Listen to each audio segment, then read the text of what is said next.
Assalamualaikum warahmatullahi wabarakatuh. Perkenalkan nama saya Tengku Kusuma Doni, NIM 2100101103.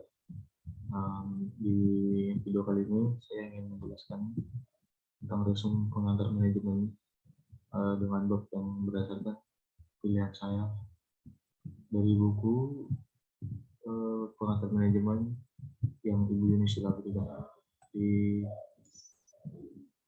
bab pertama ada managing and performing, apa yang dilakukan manajer untuk mencapai puncak kerja atau mencapai target. Jadi kita di sini harus mengetahui apa sih tugas-tugas dari manajer. Sebenarnya manajer itu bekerja seperti selayaknya pemimpin.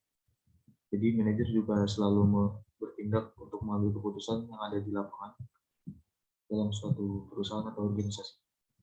Hampir setiap studi tentang manajer dalam tindakan telah menemukan bahwa mereka sering berpindah dari satu tugas ke tugas lain.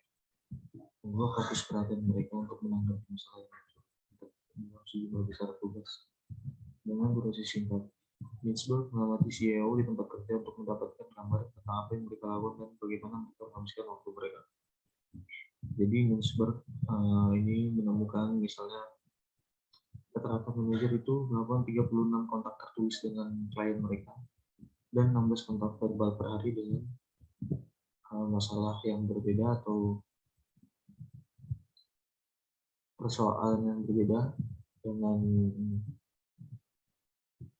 orang lain atau orang di luar organisasi. Sebagian besar kegiatan ini berlangsung singkat, kurang dari 9 menit.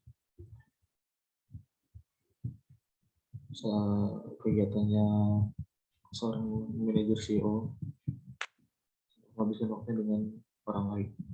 Kotak mempelajari sejumlah manajer umum yang sukses selama periode 5 tahun dan menemukan bahwa mereka menghabiskan sebagian besar waktu mereka dengan orang lain, termasuk bawahan, bos mereka, dan banyak orang dari luar organisasi. Jadi studi paper ini menemukan bahwa rata-rata manajer itu meluangkan waktunya untuk orang lain, termasuk bawahan ataupun bos ataupun pimpinan dan lain-lain. Nah, kemudian sekitar 25% itu waktu untuk mereka bekerja sendiri atau menghabiskan waktunya untuk pergi berlibur.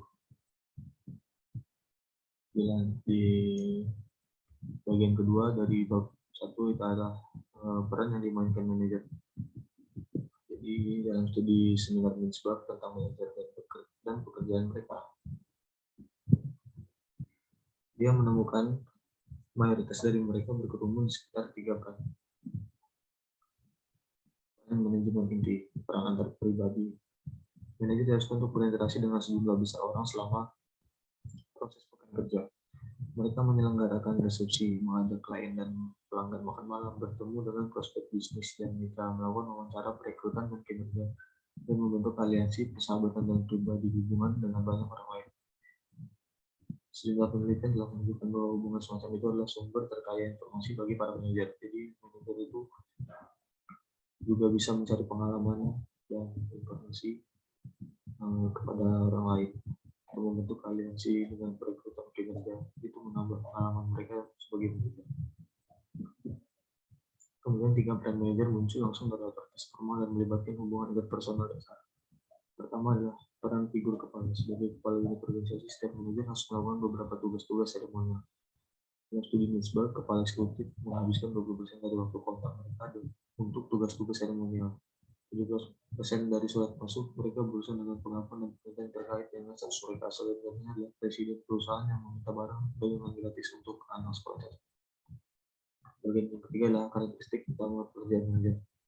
Jadi karakteristik utama pekerjaan manajer itu adalah manajer itu sebagai pemimpin. Kemudian banyak juga hal-hal yang harus diperhatikan kalau kita ingin menjadi seorang manajer. Jadi ada beberapa ciri dari manajer. Pertama, kita harus punya kemampuan komunikasi dan sikap yang baik. Itu digunakan untuk bagaimana seorang manajer mengambil hati seorang pelanggan bisnisnya ataupun organisasinya ataupun perusahaan. Kemudian kemampuan interpersonal. Ketiga ada mengambil keputusan. Seorang manajer harus berani mengambil keputusan dan memecahkan masalah. Yang keempat adalah kemampuan mentorship. Yang kelima, kemampuan mengorganisasi. Jadi seorang manajer harus cerdas untuk mengorganisasi dari struktur keorganisasian yang ada di bisnisnya atau perusahaannya atau lingkup organisasinya. Yang enam, kepekaan terhadap karyawan, terhadap pelanggan ataupun bos dan pimpinan mereka. Ketujuh, perencanaan dan pemikiran yang strategis. Tipe kedua adalah organizational structure and change. Jadi di sini dibahas di bab kedua ini membahas tentang struktur dan desain organisasi. Struktur yang dimaksud itu adalah yang pertama, struktur adalah organisasi adalah suatu sistem untuk menyelesaikan dan menghubungkan aktivitas-aktivitas yang terjadi dalam sebuah organisasi kerja. Jadi di dalam struktur ini terdapat bagian-bagian setiap bagian pekerjaan yang ada di sebuah organisasi atau perusahaan. Seperti misalnya contoh dari kedudukan yang paling tinggi itu adalah pemimpin. Mulai turun menurun itu ke manajer dan kepada karyawan dan lain-lain lah. Kemudian orang mengandalkan struktur untuk mengetahui pekerjaan apa yang harus mereka lakukan, bagaimana pekerjaan mereka mendukung atau bergantung pada karyawan lain, dan bagaimana aktivitas kerja ini memenuhi tujuan organisasi diri. Kedua, ada desain organisasi, yaitu proses menyiapkan struktur organisasi untuk memenuhi kebutuhan organisasi dan memperhitungkan kompleksitas yang terlibat dalam mencapai tujuan bisnis. Selanjutnya, perubahan organisasi mengacu pada perubahan konstan yang terjadi dalam sistem organisasi. Misalnya ketika orang memasuki atau meninggalkan organisasi, pasti kondisi pasar berubah, kondisi struktur organisasinya pun berubah, sumber pasokan berubah atau adaptasi diperkenalkan dalam proses untuk menyelesaikan pekerjaan. Melalui perubahan terkelola, para pemimpin dalam organisasi dapat dengan sengaja membentuk bagaimana pergeseran yang terjadi dalam waktu ke waktu. Artinya pengembangan organisasi adalah label untuk bidang yang berspesialisasi dalam manajemen perubahan. Yang kedua, di organizational structure and change. Yang kedua ada perubahan organisasi. What are the fundamental dimensions of change? Pembahasan kita tentang struktur organisasi sampai saat ini fokus pada bentuk-bentuk yang dimiliki oleh sebuah organisasi, mungkin mengambil dan pilihan yang tersedia bagi manajer saat mereka merancang struktur untuk organisasi mereka. Namun organisasi terus berkembang. Satu pengalaman umum adalah bahwa tidak ada yang begitu konstan seperti perubahan, karena itu tidak ada satu cara terbaik untuk masuk dalam semua keadaan. Jadi manajer yang efektif ini perlu menyadari berbagai faktor yang mendorong perlunya perubahan dari seorang manajer. Ada kelebihan dan kekurangan masing-masing berbagai bentuk pengorganisasian yang telah kita bahas. Manajer perlu menyelesaikan organisasi sehingga idealnya terletak untuk mencapai tujuan organisasi ini. Dengan demikian, manajer yang efektif perlu tahu bagaimana merencanakan dan mengimplementasikan perubahan untuk mencapai keberhasilan organisasi. Yang ketiga adalah managing change. Bagaimana manajer itu menghadapi perubahan organisasi yang sudah kita bahas sebelumnya. Sampai titik dalam bab ini, kami telah berfokus pada faktor-faktor yang mempengaruhi kebutuhan akan perubahan. Kami juga membahas bagaimana memikirkan dimensi perubahan yang mungkin diperlukan. Pada bagian ini kami akan menjelaskan pendekatan yang berbeda untuk merancang dan mengimplementasikan perubahan. Manajemen perubahan adalah proses merancang dan mengimplementasikan perubahan. Kebanyakan pemimpin organisasi development atau OD adalah bidang khusus yang berfokus pada bagaimana merancang dan mengelola perubahan struktur ini. Ada 8 konsultan audit adalah seseorang yang memiliki keahlian dalam proses manajemen perubahan. Konsultan internal adalah seseorang yang bekerja sebagai karyawan sebuah organisasi dan berfokus pada bagaimana membuat perubahan dari dalam organisasi. Konsultan eksternal adalah spesialis audit yang disewa untuk memberikan keahlian dari luar untuk waktu yang singkat. Biasanya untuk upaya perubahan besar. Pemimpin lebih efektif dalam mengelola perubahan jika mereka memahami praktik umum untuk mengelola perubahan serta perspektif dan praktik yang digunakan oleh spesialis. Yang ketiga adalah leadership. Di leadership. Nah, di bab ini sama seperti kita membahas karakteristik seorang manajer. Di seorang kepemimpinan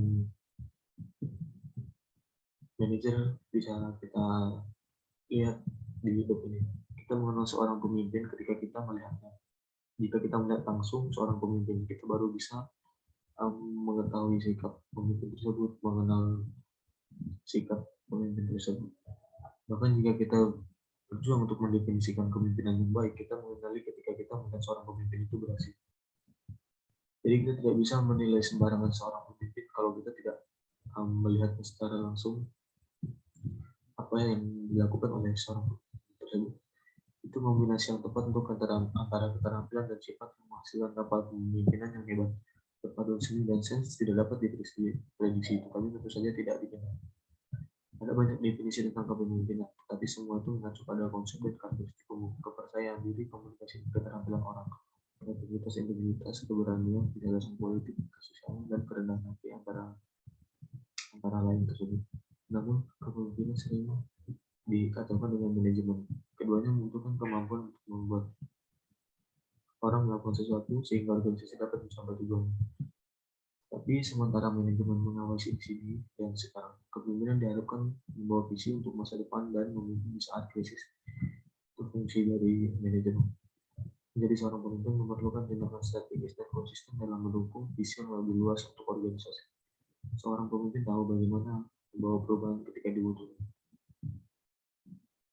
dan bagaimana menginspirasi dan memotivasi staf bekerja sama untuk mengimplementasikan strategi organisasi dan misinya, terutama ketika misi itu sedang ditambah. Pemimpin melihat kemungkinan di mana orang lain melihat masalah.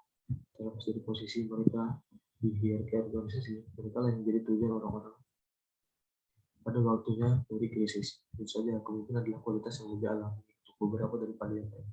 Tapi tidak ada yang pernah terjadi pemimpin sempurna pada hari pertama. Karena pemimpin akan selalu belajar dan terus belajar dari kesalahan mereka.